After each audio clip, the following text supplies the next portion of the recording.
Acho que ele não começou a gravar ainda, está carregando aqui.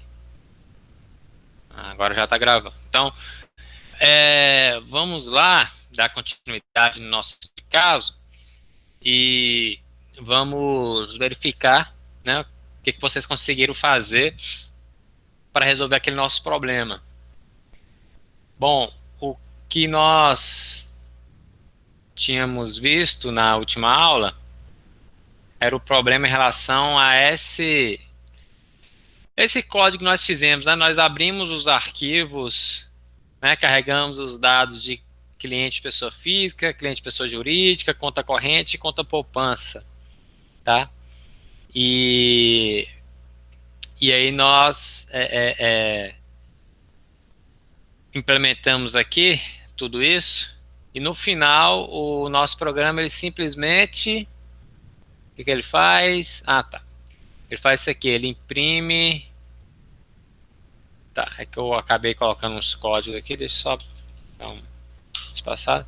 Ele imprime o total depositado na tela.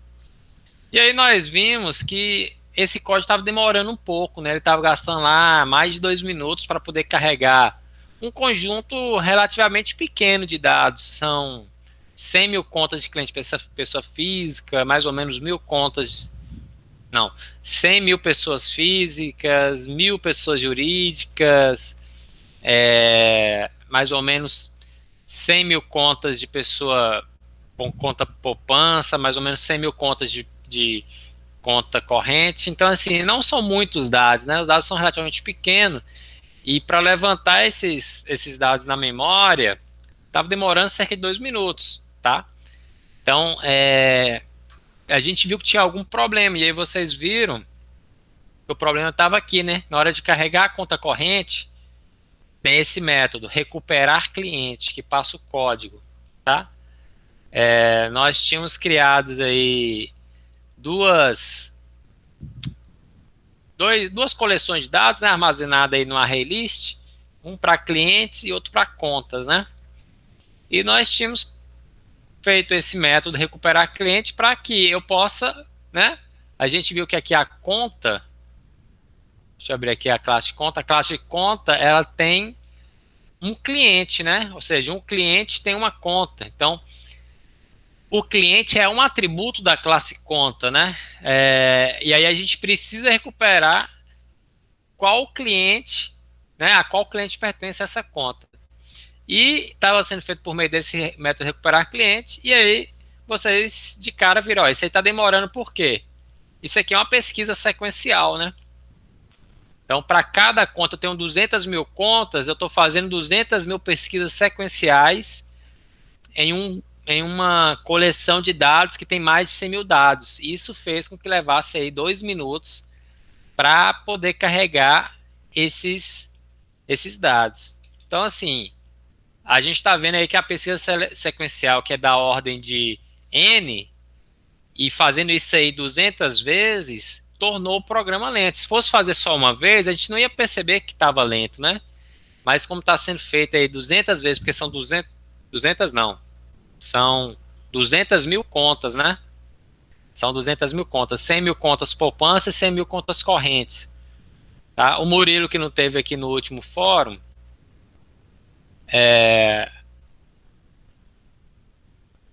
nós criamos aqui esses arquivos que nós estamos importando, tá? Então, por exemplo, aqui tem a conta corrente, nós temos aí essas contas de exemplo, e aí nós vimos aqui, ou seja, 100 mil, tem 100 mil contas correntes, e eu também criei aí 100 mil contas poupança, né? De forma bem aleatória para a gente poder simular essas questões aqui. E aí nós vimos que tem esse problema, tá? Tá demorando muito, não tá eficiente. E aí eu deixei um para casa para vocês, um dever de casa para vocês, que é para vocês acharem uma solução melhor para fazer isso. Né? Qual que seria uma forma mais eficiente de eu fazer isso? Eu deixei com vocês pesquisarem sobre o Java Collections, tá? E aí eu gostaria de ver o que vocês conseguiram, o que vocês acharam, se vocês conseguiram melhorar esse código. Alguém conseguiu aí, pessoal? Eu ainda não cheguei a fazer não, mas eu tava dando uma estudada. Eu tava pensando em fazer um map, né? Um hash map, em que as chaves seriam os clientes, os códigos dos clientes. Aí, por exemplo, vamos supor que um cliente tem 3 contas. Aí os valores seriam o código das contas desses clientes. Uhum, Aí no caso, porque tipo assim, a array list, pra você fazer uma pesquisa binária nela, você precisa estar ordenado, né? E aí no isso. caso, o código das contas ali ele não está ordenado, por isso que eu acho que Uhum, teria que fazer outra coisa. Aí tá, eu tava pensando nisso. beleza. Então, Lucas aí, ele viu aí as estruturas de dados que tem no Java, né? Ele viu aí o mapa, né? O map, sugeriu o hash map, para poder indexar pelo código do cliente, acessar o objeto do cliente. Chegou a ver alguma coisa, Denilson? Eu dei uma lida por alto, mas também eu não consegui tempo para fazer isso não. Tá. Murilo, chegou a ver isso aí ou não? Não, eu tava tentando resolver esse problema aí. Então vamos fazer o seguinte hoje aqui. A gente vai dar uma estudada então nessas no Java Collections, tá? Vamos ver aí de forma bem geral como que funciona, qual que é a estrutura, qual que é a arquitetura desse Java Collections, tem uma visão geral dele. A gente vai aproveitar para também ver aqui de forma mais prática os conceitos de classe e interface, classe abstrata e interface, tá? Aí já vou tirando da cabeça de vocês. A primeira coisa que o aluno acha quando a gente fala de interface, o aluno está pensando em interface gráfica, não tem nada a ver com interface gráfica, tá? São recursos aí da orientação a objeto que o Java possui, que nós já vimos, né? Vocês já conhecem o que é uma classe, vocês também já conhecem o que é uma classe abstrata, provavelmente vocês já usaram alguma interface, mas talvez você ainda não domine o conceito de interface e tal. E o Java Collections, ele é todo organizado baseado em interfaces, tá? Bom, a gente vai aproveitar para falar sobre isso, e ao mesmo tempo nós vamos conhecendo aí essas estruturas de dados que a biblioteca Java já possui, né? Desde o Java 2 já traz essa biblioteca. O Java 1 vinha só com, se eu não me engano, só com array mesmo. A partir do Java 2 já veio essas bibliotecas e aí o Java sempre vai incorporando novas coisas nela, né? Bom, acho que a princípio é isso, pessoal. Vou partir para vocês. Eu coloquei lá no, no Google Sala de Aula esse material aqui, né? Eu coloquei várias imagens aqui, vários diagramas de classe, né? Da UML, para vocês irem familiarizando, né? Uma forma bem sintetizada da gente estudar essas estruturas de dados aí que o Java disponibiliza na sua biblioteca. Bom, mas antes da gente entrar no Java Collections, tá? Eu quero destacar uma coisa para vocês. Tem uma classe no Java que é a classe mãe do Java. Toda classe do Java herda implicitamente da classe Object, tá? Então, assim, por mais que você não escreva lá extends Object, implicitamente você está herdando dessa classe Object, tá? E ela tem alguns métodos já implementados, ok? E a gente vai aproveitar também para conhecer sobre um conceito. Conhecer, assim, eu já passei, né, para vocês estudarem todos aqueles capítulos do livro, espero que vocês estejam estudando e tal. discutir sobre um conceito aqui, que tem na orientação a objetos, no conceito de herança, que é a reescrita de métodos. Bom, então, vejam só, o que essa classe Object traz? Ela tem um método que chama clone. Esse método, simplesmente, o objetivo é fazer uma cópia de um objeto. Então, toda classe no Java você pode fazer um clone. Ele tem um método chamado equals. Qual que é o objetivo? É você comparar se um objeto é igual a outro. Tá? Então, ele recebe um objeto como parâmetro e retorna um boolean. Se esses dois objetos forem iguais, você retorna. Agora sim, como que é implementada essa classe equals no Java, o padrão? Já vem implementado o seguinte, nessa classe Object, que dois objetos são iguais se eles estiverem no mesmo local na memória. Ou seja, se for de fato o mesmo objeto. Agora, nós podemos redefinir isso aí, nós podemos reescrever isso. Dentro das minhas regras, eu posso definir, por exemplo, que dois objetos são iguais se tiverem, por exemplo, a mesma chave. Tá? Aí vai depender muito das suas regras de negócio, do que você precisa fazer. Então, esse método equals é um método que geralmente ele é reescrito, tá bom? Tem esse método finalize, que é chamado no momento em que um objeto está sendo removido da memória. Tem um método que chama getClass, que retorna a classe, né, do objeto. Bom, esse método getClass vai ser usado muito se você estiver desenvolvendo algum framework para fazer alguma coisa, etc. Assim, normalmente a gente nem preocupa com ele, não. Tem um método chamado hashcode, tá? Então, hashcode, vocês já fizeram estrutura de dados 2, vocês conhecem, tá? Lá na disciplina de estrutura de dados, o conceito de hash, porque nós vimos lá as tabelas hash. Então, hash é um código gerado a partir da chave desse objeto, ou a partir dos atributos desse objeto. Ok? Então, a classe Object no Java, que é a classe mãe de todas as classes no Java, ela tem esse método hashcode que retorna um inteiro. Tá? Bom, eu vou falar mais sobre isso daqui a pouco.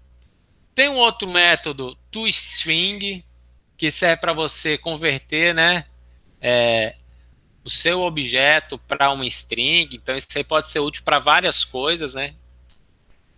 E aí tem uma série de métodos ali, que é o notify, notify all, wait e wait. Isso aí é útil apenas se você estiver trabalhando com threads, com programação paralela. Então, caso vocês venham desenvolver um sistema para esse tipo de situação, vocês vão ter que conhecer bem esses métodos aí, tá? Então, eu quero destacar aqui agora com vocês, pessoal, dois métodos que a gente tem aqui na classe Object, e que é recomendado que você reescreva esses métodos nas suas classes se você for utilizar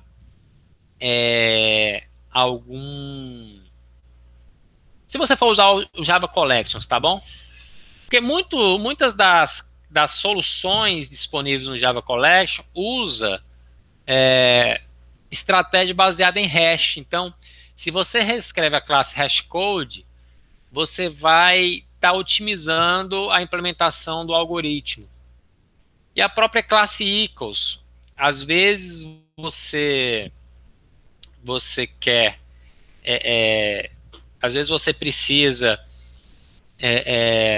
comparar dois objetos que não são necessariamente o mesmo objeto na memória, mas possuem a mesma chave, e dentro da sua regra de negócio, aquilo ali é para ser tratado da mesma forma. Então, o método equals, ele também vai ser muito importante quando a gente estiver trabalhando com coleções de dados, a gente reescrever. Então, vamos começar por aqui. O que eu estou querendo chamar a atenção de vocês? A gente vai trabalhar lá com a classe cliente, né? E a nossa classe cliente, nós estamos precisando otimizar ela dentro de uma coleção de dados, né? A gente está vendo que tá lenta e a gente vai usar o Java Collections, né? Aí outra coisa que eu chamo a atenção de vocês, o Java Collections já oferece um bom arcabouço para a gente poder fazer essas soluções, tá? Você pode eventualmente precisar implementar, né, você mesmo, alguns algoritmos aí de pesquisa ou ordenação, etc. Mas o Java Collections já traz tudo que 99% dos programas vão precisar. Só uma exceção muito à parte que você precisaria implementar na mão aqueles algoritmos, tá? Mas para a maioria dos sistemas o Java Collections vai te atender bem. Bom, então eu vou mostrar para vocês. Eu já vou mostrar como é que vocês vão fazer isso usando a ajuda de um IDE. No caso NetBeans, todas as IDEs Java, todas as boas IDEs hoje em dia, né, mais profissionais, já trazem esse recurso. Deles criarem esses dois métodos para a gente.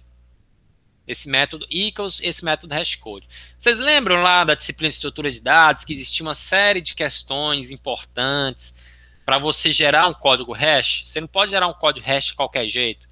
Você tem que gerar um código hash que vai ser importante para ele ficar bem espalhado na tabela hash, etc. e tal. Você tem que evitar uma alta incidência de conflitos, porque se tem muito conflito,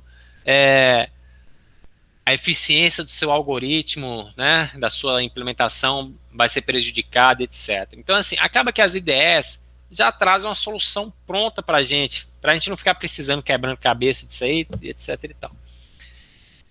Vamos pedir a IDE, né, no caso NetBeans, para implementar o método equals e o hashcode para a gente.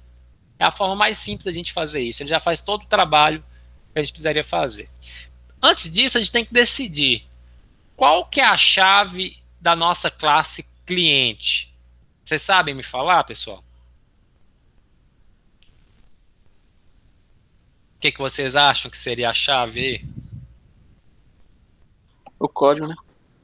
Então, acho que todo mundo concorda que a chave da classe cliente é o código, né? Tanto é que foi o código que foi usado lá no nosso arquivo para falar que aquela conta é daquele cliente. Perfeito, então ótimo. Então, o NetBeans ele tem aqui nesse menu Source,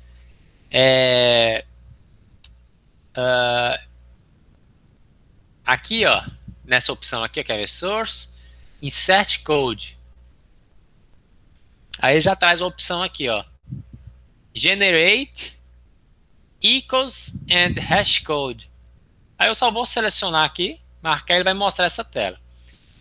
Aí ele pergunta o seguinte, selecionar os campos para ser incluído no equals.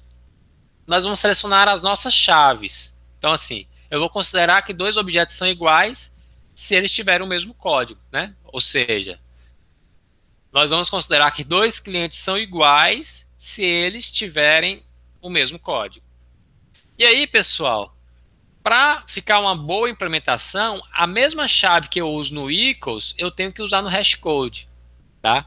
Se você usa chaves diferentes no equals e no hashcode, seu programa vai ficar meio embaralhado lá, ele pode dar respostas erradas para alguma pesquisa, para alguma coisa, tá?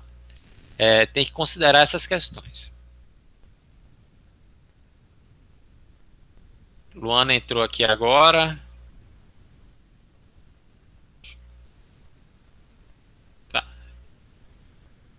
Engraçado, ela mandou um pedido aqui, mas não apareceu ainda. A Luana deve entrar. Luana ainda entrou aí agora. Luana, você que chegou agora, quem já está encaminhando? Tudo jóia? Tudo jóia, e aí? Beleza. Nós estamos conversando aqui sobre o estudo de caso. Não sei se você assistiu o nosso último fórum, que ficou gravado.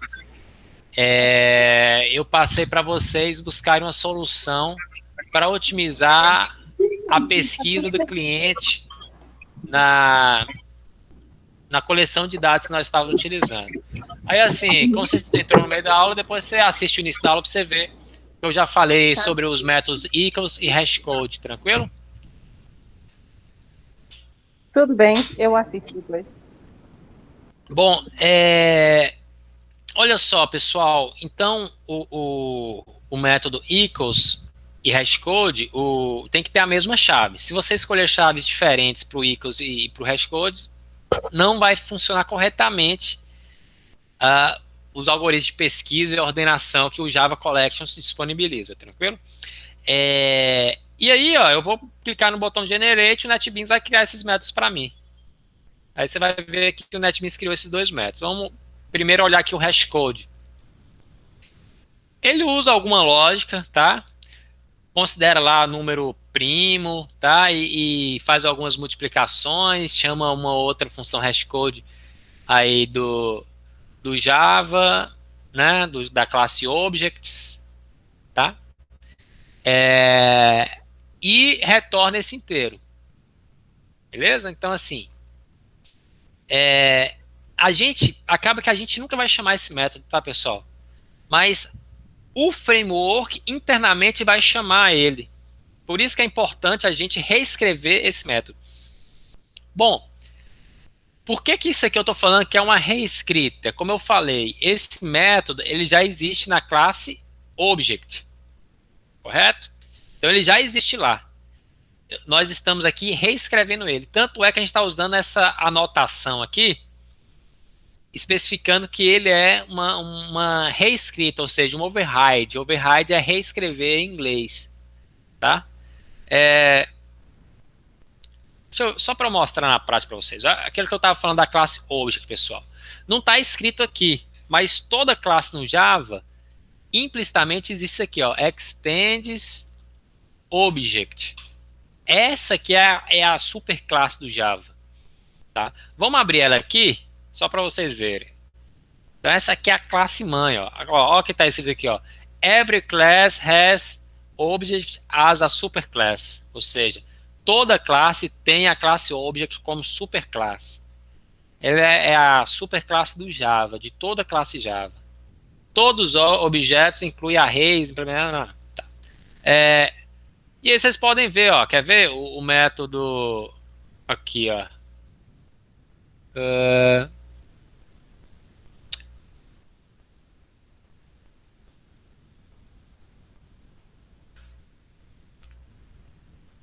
O método hashcode aqui, pessoal, ele existe aqui, ó, tá?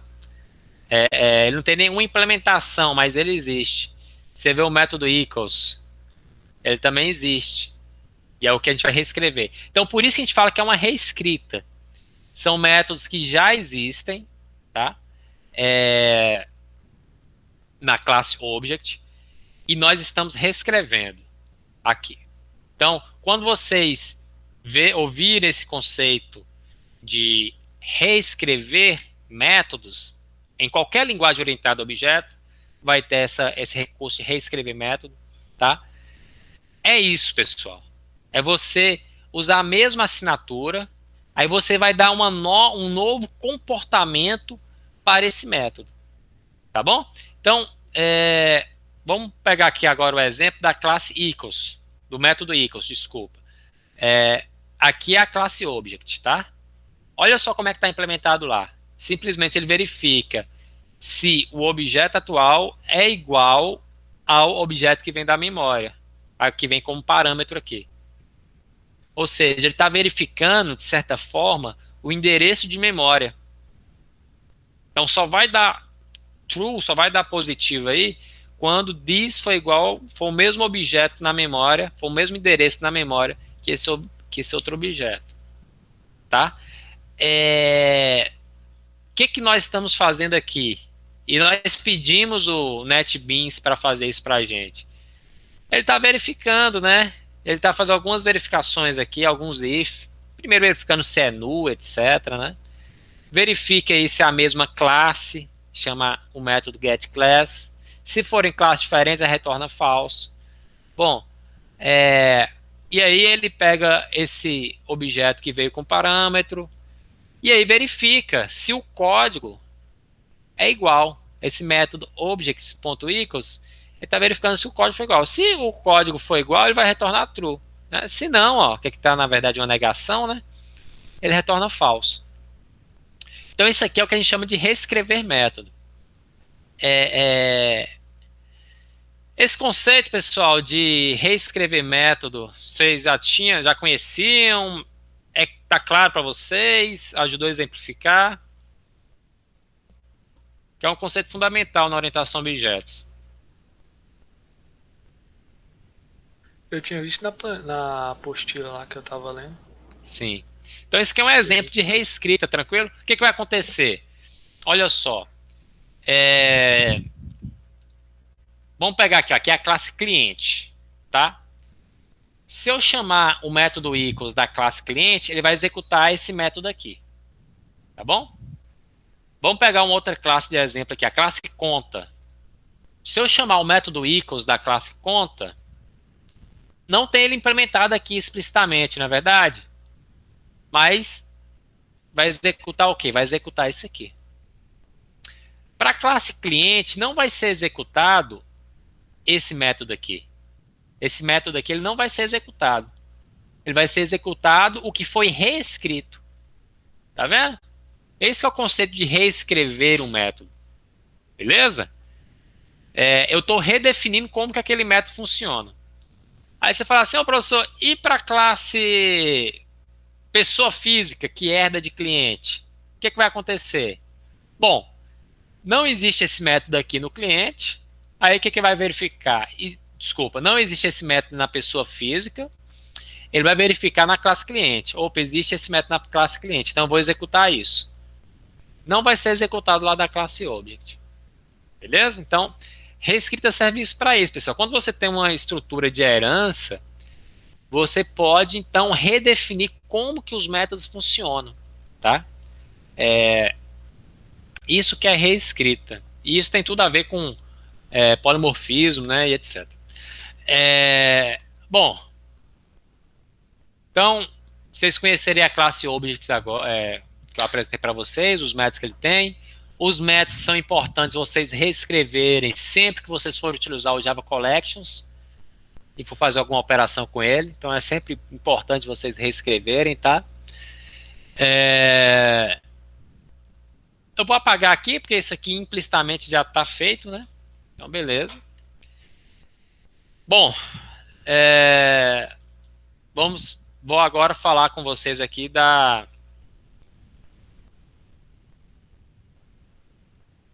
do Java Collections, tá? Java Collections é um framework do Java para fazer operações com coleções de dados. Esse que é o objetivo. Bom, eu queria que vocês definissem para mim o que é uma classe, pessoal. Só que eu vou aproveitar aqui o Java Collections para a gente falar sobre esses recursos de abstração que existe na linguagem orientada a objetos e que o Java implementa ele aí, e o Java define ele aí por meio de classes abstratas e interface. Queria que vocês falassem para mim, o que vocês entendem? O que é uma classe para vocês? Como é que vocês definem isso? Sabem me dizer?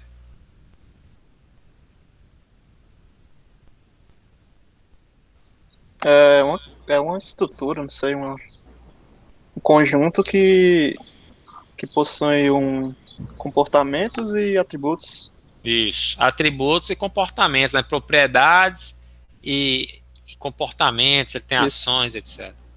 Perfeito. Então a classe é isso, né? Não é simplesmente uma estrutura de dado, né? Assim, que vai ter apenas propriedades, porque a classe, além de ter essas propriedades, tem comportamentos. Então a classe a gente entende dessa forma.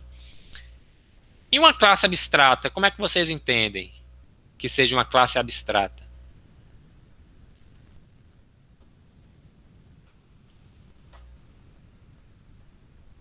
Alguém saberia definir? Bom, pessoal, então assim, a classe abstrata, ela é a mesma coisa que uma classe comum, uma classe concreta. A única diferença, tá? Então a classe abstrata, ela possui atributos e comportamentos, mas ela não pode ser instanciada. Ela serve apenas para ser, vamos falar, superclasse de outras classes. Ela abstrai um conceito, mas aquilo não existe de forma concreta no mundo real. No nosso trabalho aqui, cliente é uma classe abstrata, tá? Porque é um conceito que existe, mas dentro das nossas regras de negócio não existe uma pessoa, algo que seja puramente um cliente. Um cliente ou ele é uma pessoa física ou uma pessoa jurídica. Então, nossa classe cliente se tornou abstrata, né?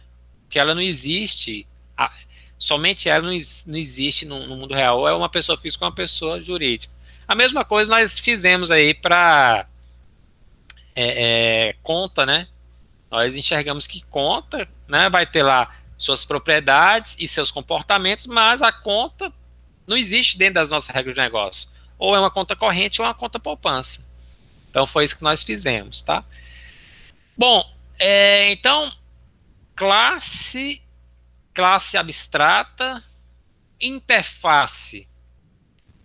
Aí agora vem o conceito de interface. Se vocês já leram o conceito de interface, pessoal, vocês já estudaram, o que vocês entenderam por isso?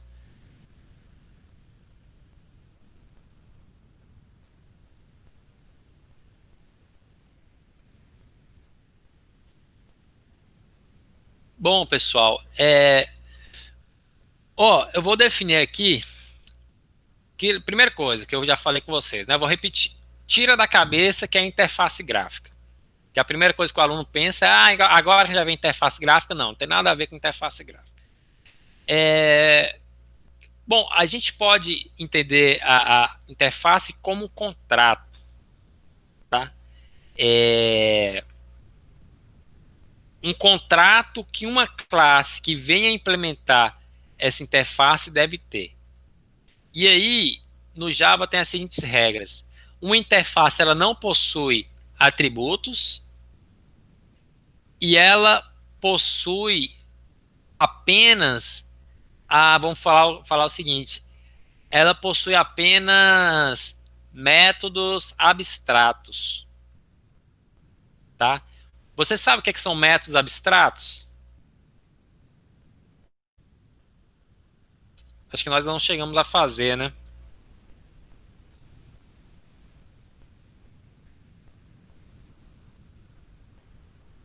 Deixa eu ver aqui se teria como eu usar algum exemplo aqui para falar, para mostrar para vocês o que é um método abstrato.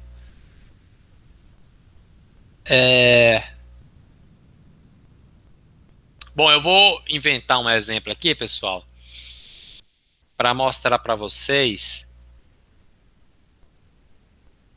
o que seria um método abstrato.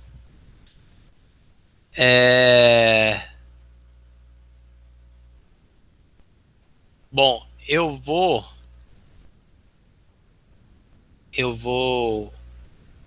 criar um método abstrato aqui para vocês e vai ficar mais fácil para vocês entenderem aí o conceito de interface, tá? É essencial que vocês entendam o conceito de um método abstrato para entender o que é uma interface. Eu vou criar um método abstrato aqui na classe cliente, tá bom? Eu vou criar aqui a public, string, que vai ser o seguinte, eu vou chamar aqui de resumo da, deixa eu ver aqui,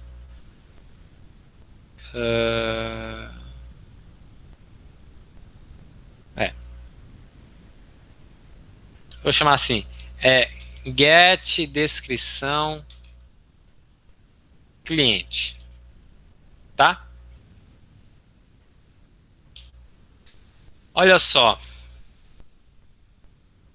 eu vou criar aqui public abstract.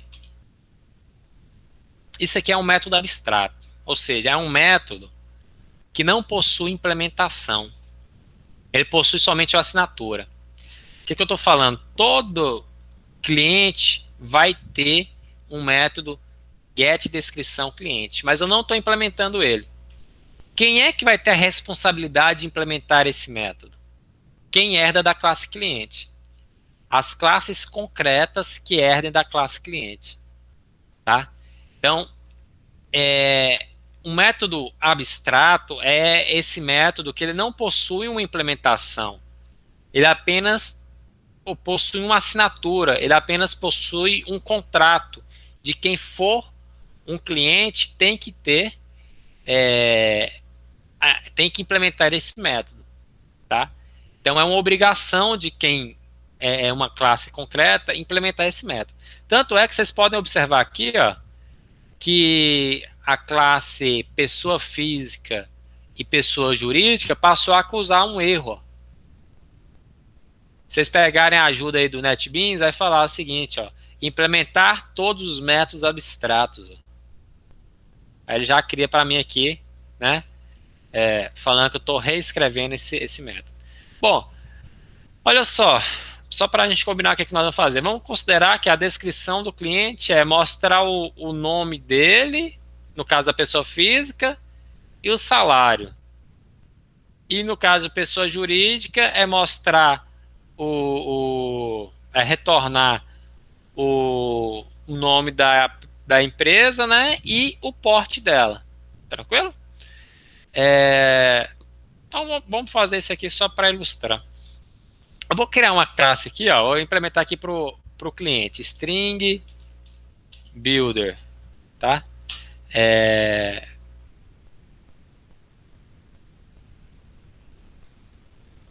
Builder recebe new string builder.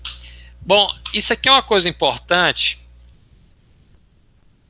Eu vou mostrar para vocês duas formas de fazer. Eu acho que eu fiz errado. Eu vou mostrar primeiro o jeito mais intuitivo de fazer isso. Ou seja, eu quero retornar uma string com o nome, traço, o salário, tá? E quero retornar para a pessoa jurídica uma string com o nome, traço, o porte da empresa, tá? E eu vou fazer eu vou fazer aqui para a pessoa física do jeito mais intuitivo, eu vou fazer aqui na pessoa jurídica do jeito mais adequado, tá?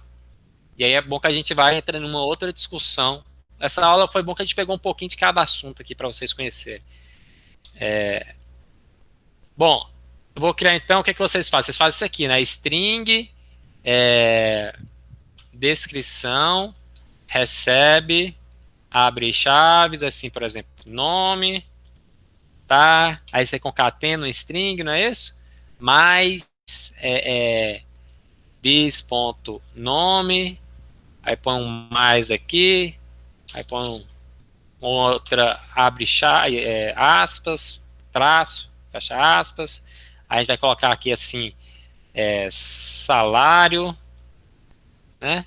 Mas aí a gente põe aqui o salário e retorna. Bom, isso é uma forma, né, de eu retornar essa string que nós criamos aqui, tá? Bom, aí agora aqui em pessoa jurídica, eu vou mostrar, isso aqui é uma forma menos eficiente de fazer, pessoal. É uma forma bem intuitiva, né? Como vocês provavelmente aprenderam lá, quando vocês fizeram Hello World e tal. Mas não é a forma mais adequada de fazer isso no Java, pelo menos. Pode ser que em outras linguagens isso não seja um problema, mas no Java isso é um problema. Sabe por quê?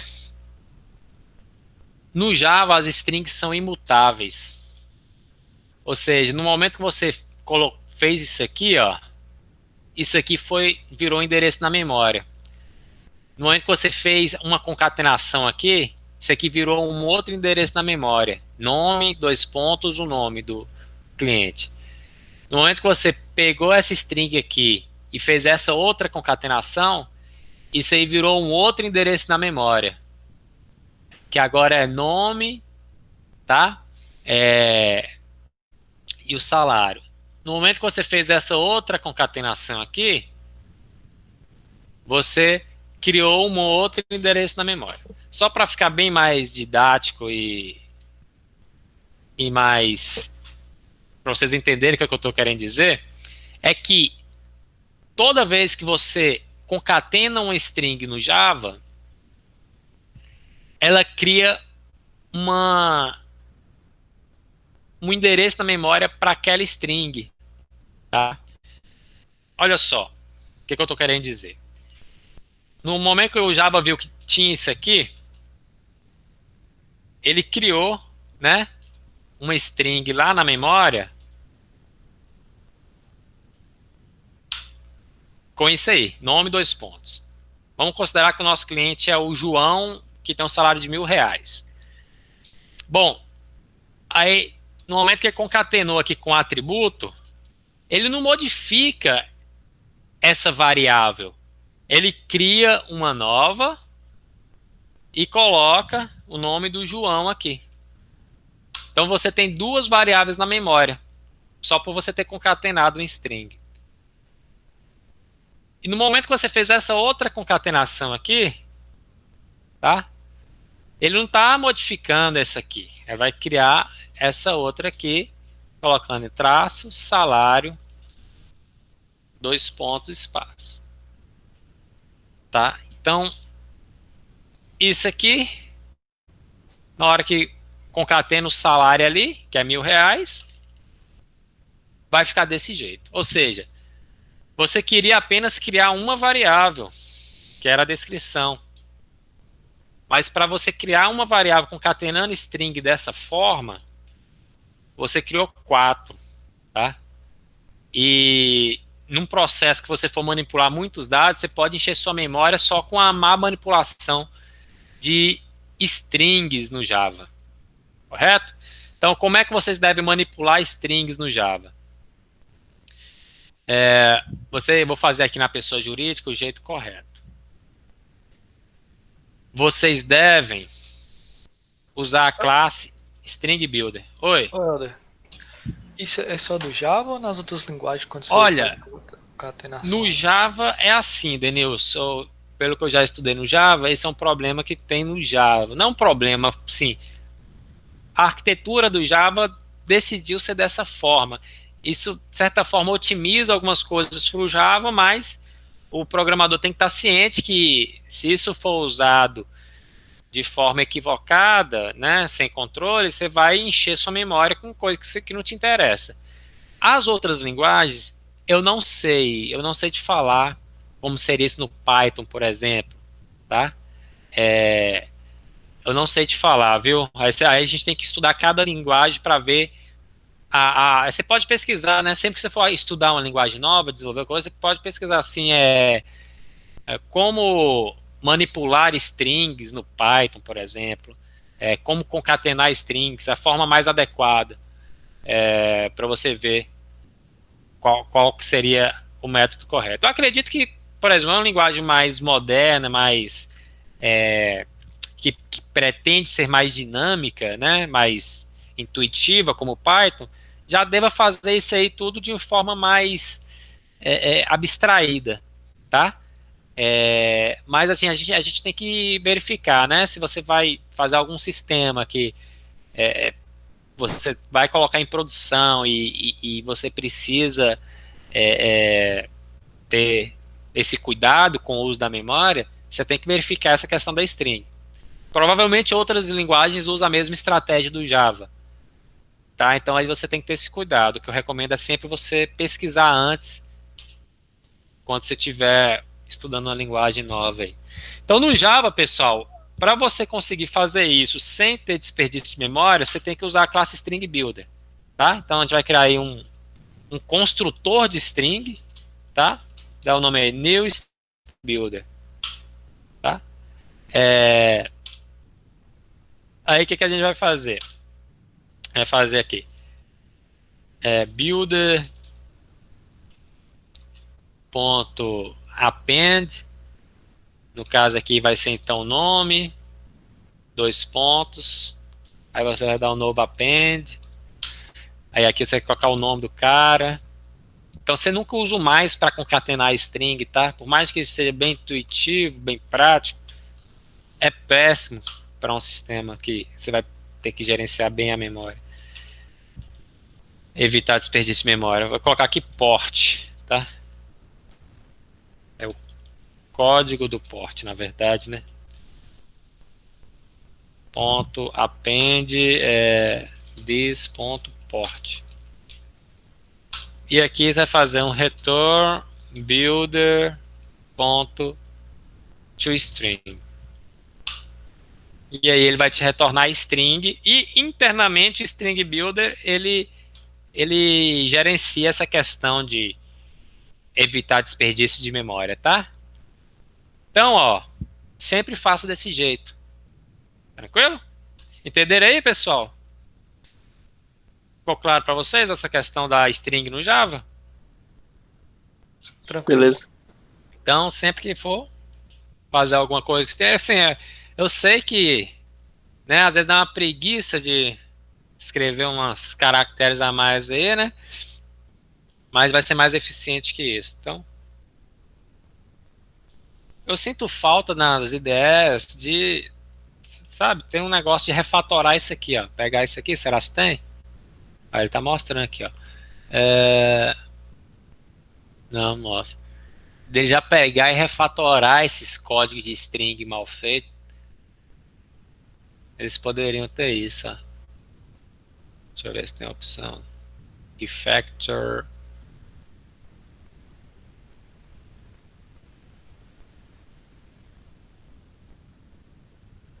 Aqui, ó. Replay. Não. Não tem nada a ver, não. With Builder. É uma coisa que eles poderiam fazer.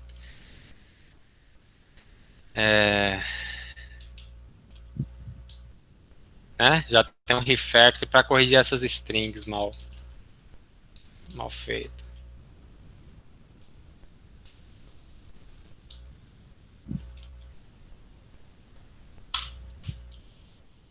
Bom, eu vou criar aqui um exemplo só para a gente usar aqui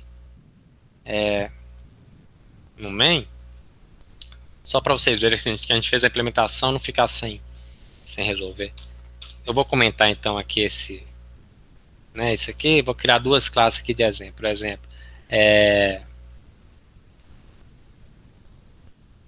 cliente, pessoa física, recebe new, pessoa física, passando um código,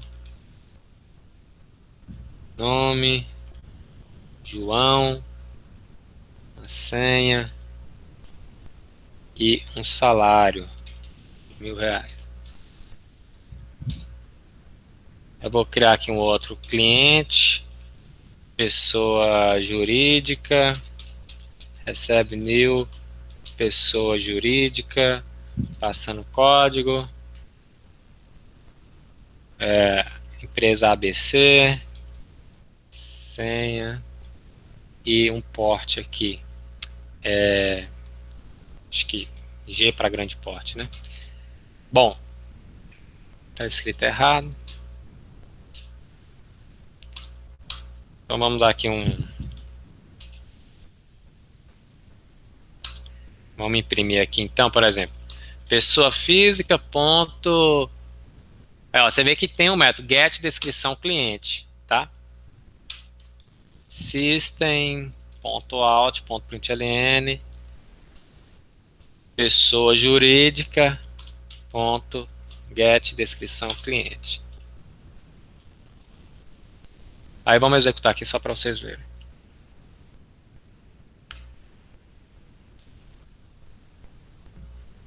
Bom, executou direitinho, né? O João com salário de R$1.000 e ABC porte G.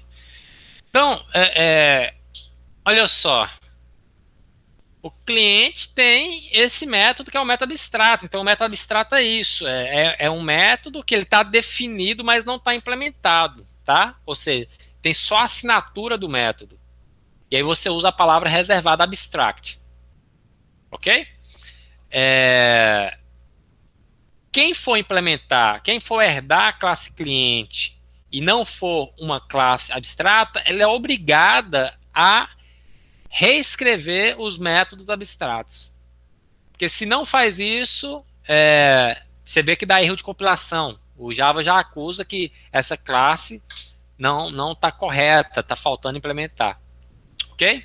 Então, os métodos abstratos são isso. Então, retornando aqui para a explicação que eu estava dando para vocês, pessoal, uma classe é um conjunto então, de atributos e comportamentos, né, que são os métodos.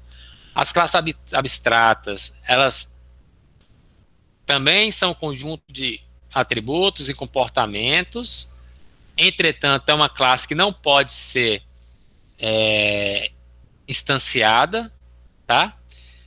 Você pode, por exemplo, se você tem uma classe, essa classe tem algum método abstrato, obrigatoriamente essa classe vai ser uma classe abstrata, porque ela só vai poder ser instanciada por em classes concretas, né, que estendam essa classe. Aí a interface é um novo conceito dentro disso aí, tá? Interface, a gente pode chamar de uma interface de classe, tá? Uma interface vai ser, né, um contrato para uma classe. A gente pode, né, uma forma de explicar isso, vai ser um contrato para uma classe que não prevê atributos, apenas métodos abstratos. Ou seja, então um contrato vai ser no final das contas, vai ser um arquivo no Java, tá? Em que você vai ter apenas assinaturas de métodos abstratos. Você vai ter algo apenas como o que nós fizemos aqui na classe cliente. Você não tem a implementação. Então, aí você pode pensar assim, professor, mas qual que é a utilidade disso? A ideia é servir como um contrato, tá? Quem for fazer uma implementação para isso, que implemente, mas tem que seguir essas regras. E o Java Collection, ele é definido em interfaces, tá? Então, só para dar mais um exemplo sobre interface para vocês. Saindo da nossa área, pensa aí numa área aí de mecânica, essa área de produção. Pensa aí que você vai ter que fazer um equipamento que vai ter que ser parafusado. Aí você especifica. Tem que ter um parafuso de diâmetro tal. Por exemplo, tem que ter um parafuso com 2 centímetros de diâmetro. Isso aí é um contrato que o seu equipamento está definindo. É uma especificação. Ele não implementou o parafuso, não existe o parafuso concretamente. Ele apenas falou, para se conectar ao meu sistema, eu preciso que tenha um parafuso que tenha esse diâmetro. Senão não vai dar encaixe no meu sistema, no meu equipamento que eu estou desenvolvendo. Então, isso, em outras áreas, é chamado de interface também. Uma interface de conexão. Como, por exemplo, a tomada, né? A tomada é um exemplo de interface, é uma interface de conexão. Ele define que tem 3 pinos, a distância dos pinos, os diâmetros dos pinos. Aí tem uma interface para tomada de 20 amperes e 10 amperes, que aí um pino é mais grosso, outro é mais fino. Então, a interface, ela vem dessa ideia de você definir definir, por exemplo, coisas que são esperadas, mas ela não faz a implementação, tá? Essa que é a ideia das interfaces. Então, o Java Collection criou, ele traz por si uma série de interfaces que são conceitos, que quem for implementar essas interfaces devem seguir. Então, definir o conceito do que é uma coleção, né? Collection, o que seria uma coleção de dados. Então, toda coleção de dados, você tem que ter esses métodos. Então, a interface collection, ela define isso, mas ela não implementa, porque ela é uma interface.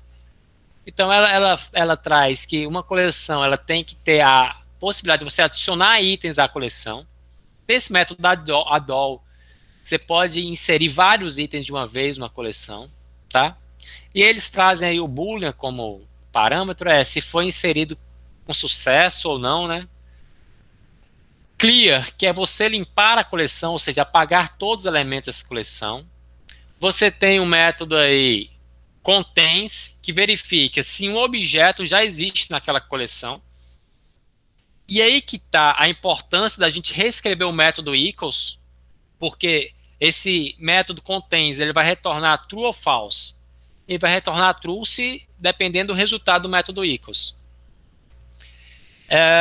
Você vai ter um método isEmpty para dizer que verificar se aquela coleção está vazia. Você tem um método iterator, tá? Toda coleção ela tem que ter uma forma de você iterar nela. Vocês vão ver como que a gente, né, você já deve ter usado isso no Java, quando você faz for, faz um for lá e você vai iterando os elementos de uma coleção, sem você se dar conta, né? Precisar ficar incrementando inteiros. Bom, você tem um método remove para você poder remover um objeto de uma coleção. Você tem um método size para retornar a quantidade de elementos dessa coleção, tá? Isso aí, pessoal, lembrando o seguinte, o Java ele já vem com os arrays, né? Você pode usar os arrays, só que os arrays têm uma série de limitação. Não é dinâmico, e para você saber quantos elementos tem no array, você tem que percorrer o array para saber, né? A coleção ela abstrai isso aí por meio de um método. O array não tem métodos, tá? Array não tem método. Então você não tem essa possibilidade. E ele traz um último método aqui, o collection, que é o toArray, que é converter o método para um array, né, de um objeto daquela classe. Pessoal, eu vou continuar, eu vou tentar encerrar pelo menos essa arquitetura aqui do Collections. Eu vou postergar um pouquinho hoje nosso fórum, mas eu vou pedir um minutinho só aqui, só para eu pegar uma água ali e já volto.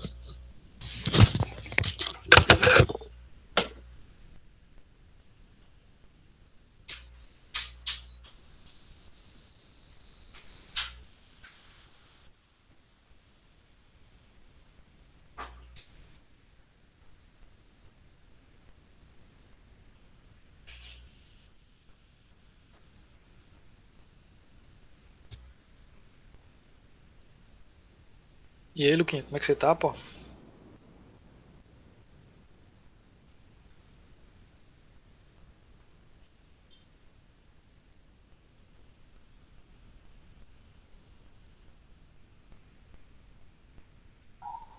Ei, pô, o cara sumiu, velho.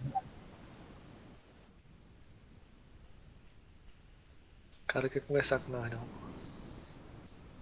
cara tá desumilde pra caramba, hein?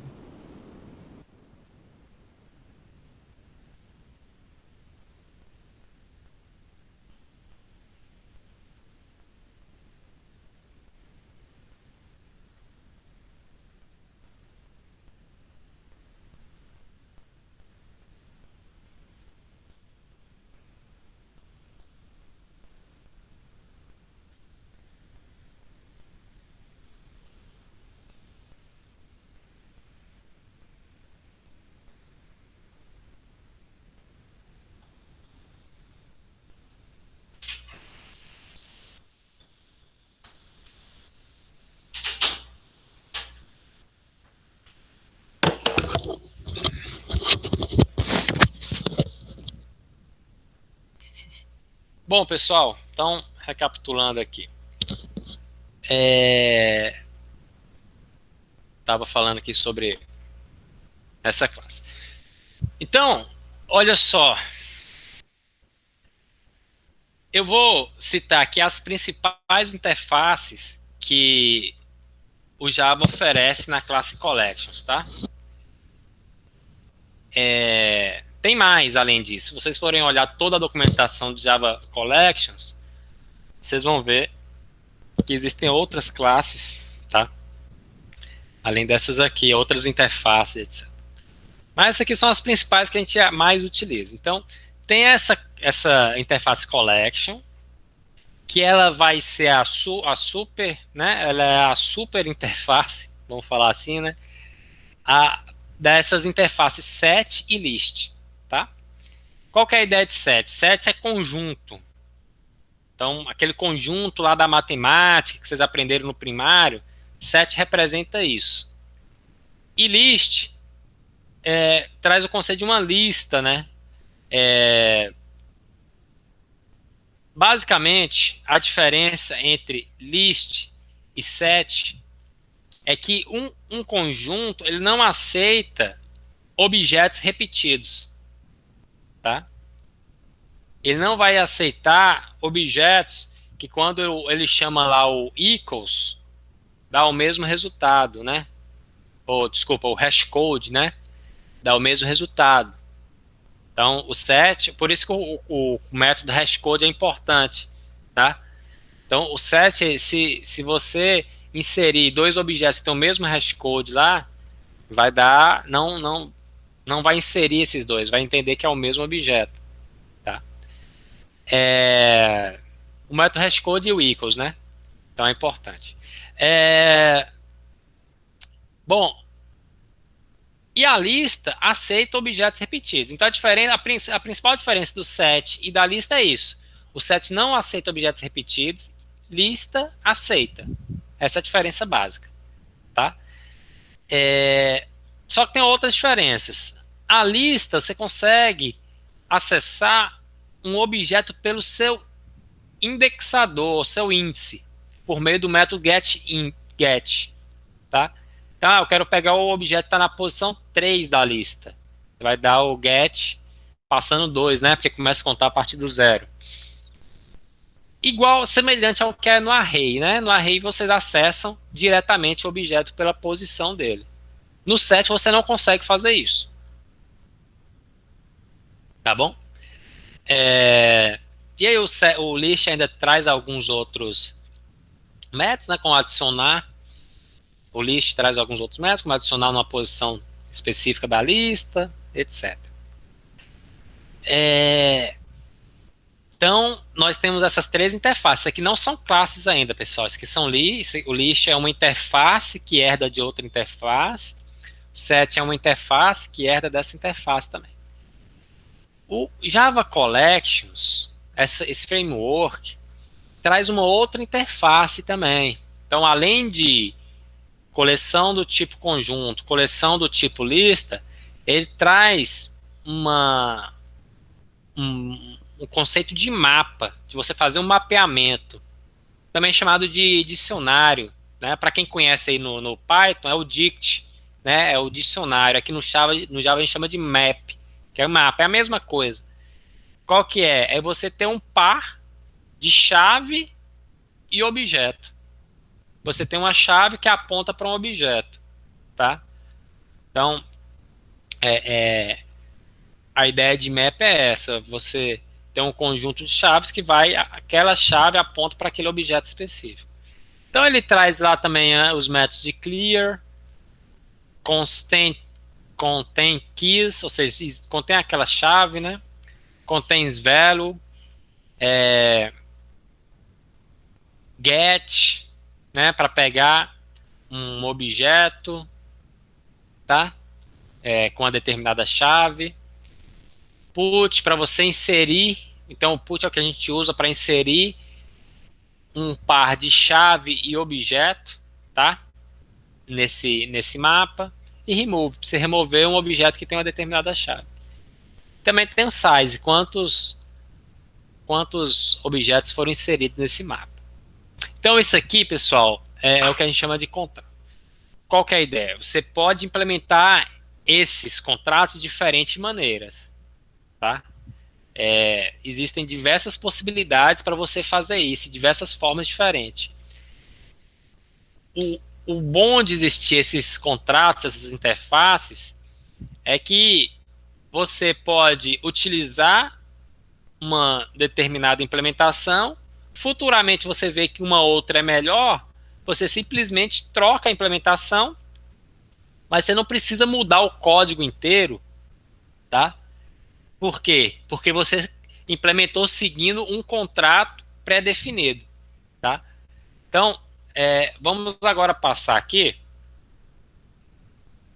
saindo dos contratos, a gente partir para as classes mesmo. Eu vou começar pelo list, que eu acho que é o que todo mundo conhece, tá? Então, ó, eu tenho a interface list, certo? E aí eu tenho no Java algumas implementações para ela.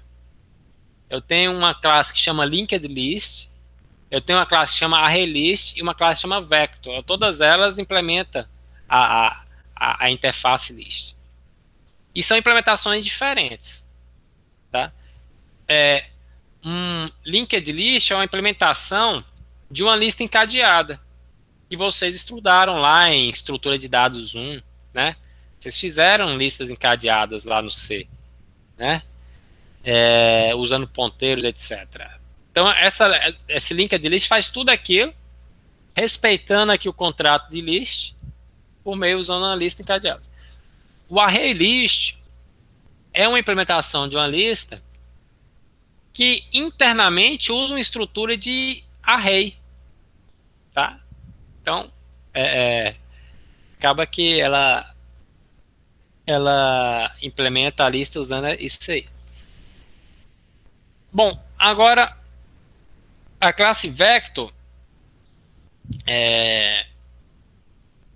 ela, assim, o que eu quero sugerir é o seguinte: quando você for utilizar você precisa utilizar uma lista, você pode pensar em usar o ArrayList ou linked list, na maioria das vezes. O linked list vai ter a vantagem no processo de você inserir, é mais rápido, tá? Porque você vai inserir, né, no início ou no fim. Isso aqui faz ser muito eficiente, né? O ArrayList, ele vai ser um pouco mais demorado no processo de inserção, né? Mas ele é mais eficiente para você fazer pesquisas e percorrer no ArrayList, do que no linked list. A classe vector, ela vai ser mais lenta do que o linked list ou o ArrayList, tá? Por que ela vai ser mais lenta? Ela só deve ser usada se você estiver trabalhando em um programa multithread. Ela só vai ser recomendada nessa situação.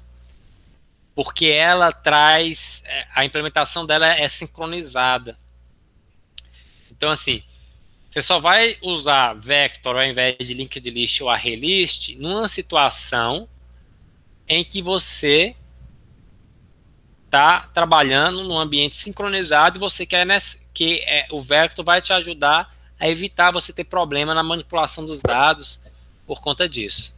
Então, assim, acaba que a classe vector, ela é usada bem menos que essas outras duas classes aqui, tá? Bom, agora eu vou passar para o set. Antes disso, então assim, vocês podem estar perguntando quando que eu vou usar uma lista e quando que eu vou usar um conjunto, né? Quando que eu vou usar um list ou quando que eu vou usar um set. Então, você vai usar o set, pessoal. Sim. Se você não precisa de um acesso direto aos elementos do seu vetor, se você não vai precisar ordenar os seus dados da sua coleção de dados, você pode usar o set, porque o set ele é muito rápido no processo de inserção e no processo em que você verificar se existe um objeto, de pesquisar esse método contains, verificar se o objeto existe lá, tá? Ele é muito rápido nisso, tá? Mas se você precisa ter objetos duplicados, aí você tem que usar o list, não tem jeito. Se você também vai precisar manter os seus dados ordenados, também é recomendado que você use o list. No set tem até algumas soluções para você conseguir manter dados ordenados. Mas, em geral, as melhores implementações de set mais eficientes, elas não mantêm os dados ordenados, tá? Você não consegue manter uma ordenação no set. Então, você tem que sempre ponderar essas duas coisas, né? Do que você vai realmente precisar. Então, agora falando do set, existem essas duas implementações principais. Tem uma terceira implementação muito útil também, que é o Linked Hash Set, tá? Então, o hash set, ele não mantém nenhuma ordem, tá? Os dados ficam totalmente aleatórios. Se você iterar o vetor 10 vezes, o vetor não, desculpa. Se você iterar um hash set 10 vezes, você pode ter 10 resultados diferentes, a ordem que os dados vão aparecer. Então, o hash set ele não mantém nenhuma ordem nesse sentido. Mas ele é muito eficiente para você inserir e remover objetos dele, tá? Então, a vantagem dele é essa. O tree set, você consegue definir uma ordenação inicial para aquele... o tree set ele usa uma árvore, tá? Então, tree aí é de árvore. Ele usa uma estrutura de árvore para organizar os seus dados. Então, o tree set ele consegue manter uma ordenação previamente definida para ele, tá? Existe uma terceira implementação bem popular do set, que existe no Java Collections, que não está nesse diagrama, que é o Linked Hash Set. O Linked Hash Set, ele mantém a ordem inicial, a ordem em que os dados foram inseridos. Então, se você precisa manter a ordem em que os dados foram inseridos, Linked Hash Set pode ser uma solução para o seu problema, tá? Então, basicamente, as diferenças das implementações são essas. Então, eu falei aqui já das implementações de lista, de set, tá? E também temos agora a classe map, a interface map, tá? Só para constar, não vai ser algo que a gente vai usar no nosso estudo de caso, mas pode ser algo que vocês precisem alguma vez. A classe collection ela traz uma outra interface que é a queue, ou seja, fila, tá? Ela traz uma solução já bem pronta para vocês implementarem fila e também pilha, né? First in, first out, então last in, last out, etc. Aquilo que vocês estudaram lá em estrutura de dados 1 tem toda já uma implementação para isso, tá? Que também herda daqui da interface collection. Vamos ver aqui agora o map, o que a gente tem de map aqui, o que vocês podem usar.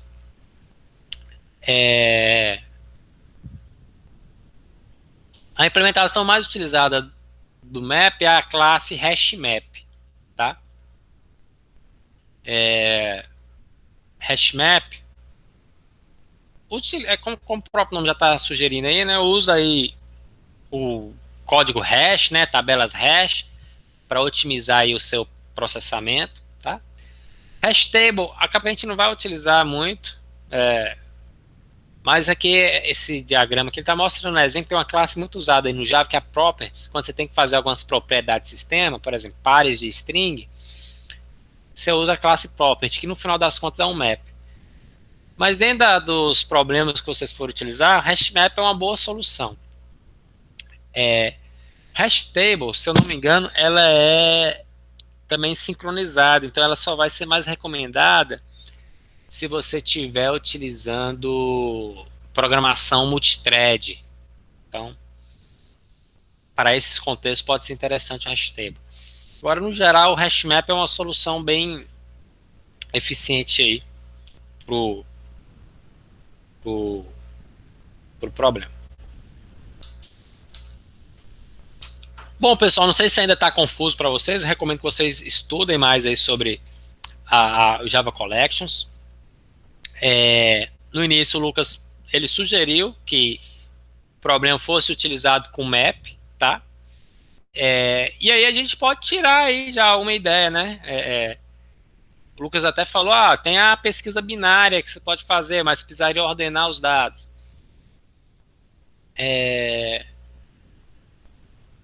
O que eu queria chamar a atenção de vocês é para justamente isso.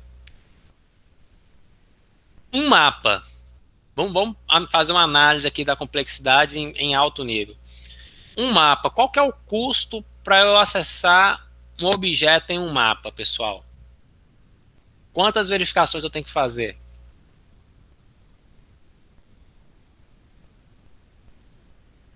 Sabem me dizer?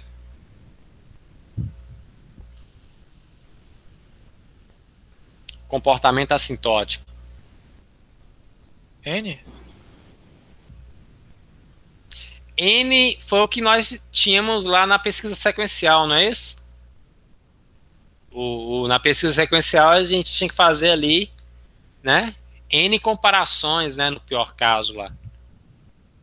Agora no mapa, será se é N mesmo? Ó, no mapa vamos pensar aqui, vamos supor que eu tenho um mapa de cliente. Eu tenho o código do cliente e tenho o cliente. Tá? Bom, o custo que eu vou ter é de 1, é da ordem de 1. Porque se eu já tenho o código, ele já tem um apontador para aquele cliente. Então o custo dele é de 1. Então ele é muito eficiente, né? O mapa, ele é muito eficiente para pesquisa. Acaba que o mapa, vocês podem entender claramente como aquela questão da tabela hash, né, pessoal? Vai ser muito naquela, vai ser muito semelhante àquilo, né? Você tem um código e você tem um objeto. Oi. Tá muito confuso para mim ainda. Como que eu vou definir se vai ser map, collection, list? Como é que define isso? Então, isso que eu tô colocando para vocês analisarem. Qual que é o nosso problema? O nosso problema é isso aqui, né? Eu tenho uma coleção aqui de clientes. Tá? Tá armazenado em uma array list, ou seja, é uma implementação de list. Então, array list implementa list. E o nosso problema é isso aqui, recuperar o cliente. Para eu tenho o código do cliente, eu preciso agora recuperar o objeto cliente. O que nós estamos fazendo aqui? Nós estamos percorrendo esse vetor até encontrar o cliente e aí eu retorno o cliente. Então o nosso problema é isso, é recuperar um dado, é fazer uma pesquisa. Então a gente está com problema de pesquisa, tá? Nós temos essas soluções aqui, né? Nós temos um conjunto, nós temos uma lista e nós temos um mapa.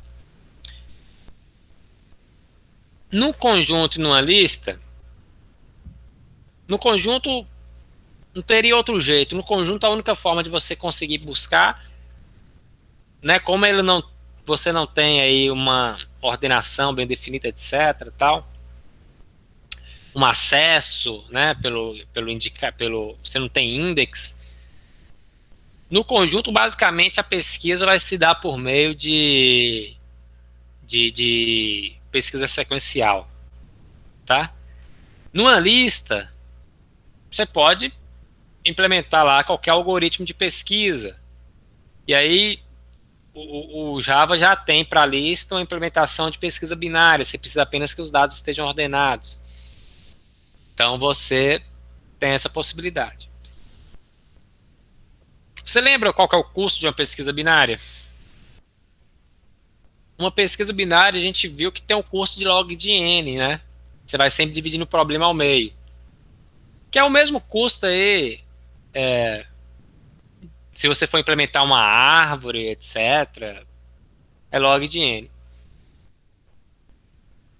A gente quer otimizar, então, a recuperação do dado, a pesquisa, tá? Então aí que vem lá a estrutura de dados 2, pessoal. O que a gente viu de mais eficiente lá para pesquisa é uma tabela hash. Ou seja, é um mapa. Você tem um código que aponta diretamente para o objeto. Então, a forma mais eficiente de fazer isso seria através do mapa.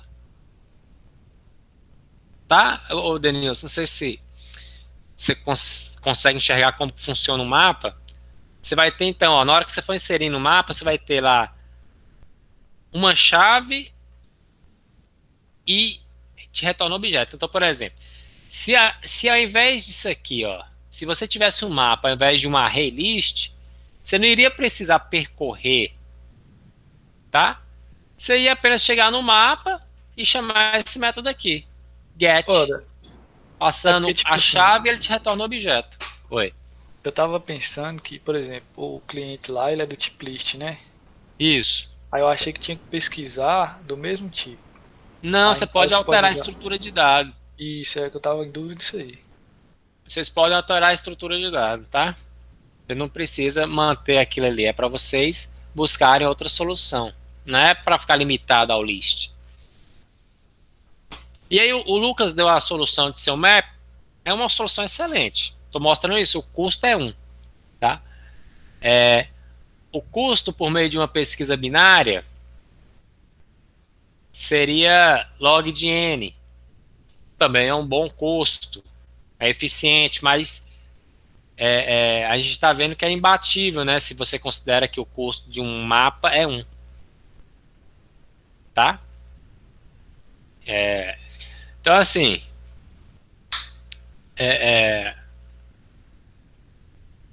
tentem ver como é que vocês vão resolver esse problema usando um map aí. Entenderam? Já é o caminho para vocês conseguirem otimizar esse problema aí. Tranquilo? Então fique aí para casa para vocês continuarem nesse trabalho, nesse estudo de caso. De ao invés de vocês armazenarem esse dado aí em uma lista, considerarem um hash map, né, um map para clientes. E observem se isso aí vai de fato melhorar o desempenho mesmo do programa de vocês. Entenderam a ideia? É isso, pessoal. Então, assim, é importante vocês dominarem como que usa um map aí no Java, tá? Então, tenta fazer essa modificação no programa para atender a isso. E aí vocês vão poder observar se você alterar a sua estrutura de dado, você usando um mapa que ele tem um custo de pesquisa muito bom, muito eficiente, imbatível, o quanto você consegue tornar esse problema aí mais eficiente.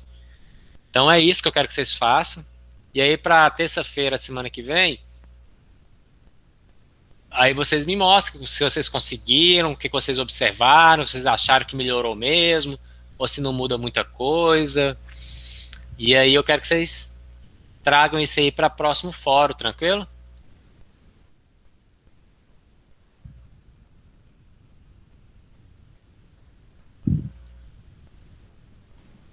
Beleza, Alan. Beleza? Então, até terça-feira.